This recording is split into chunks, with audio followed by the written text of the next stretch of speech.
Cincom has two Smalltalk products, VisualWorks and ObjectStudio. VisualWorks is a cross-platform product, and ObjectStudio is a Windows-only product. So you'll see the installers right here. This is for VisualWorks, and it's delivered generally as an ISO file that you mount and then install for all the different platforms.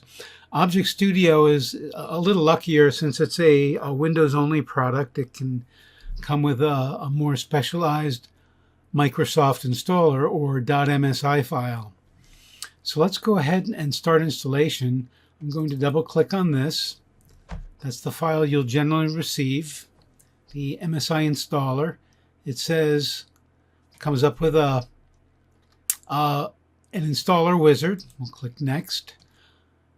You can choose any of these. I'm going to go with the complete for most straightforward. You can do typical or custom, especially if you want to install it in a particular directory.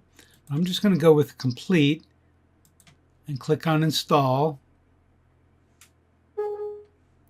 What it will ask me, I'm not sure if you can see this, but it will ask me, do you want to allow this app to make changes on your device? And I'm clicking yes.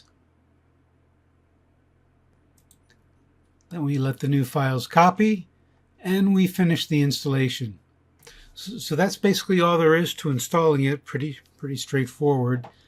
Starting up the product, if we just come in and begin typing in ObjectStudio, we'll find it right here. If we click it, that will start it up. And if you haven't used ObjectStudio in a while or you're new to it, this is a new and improved launcher.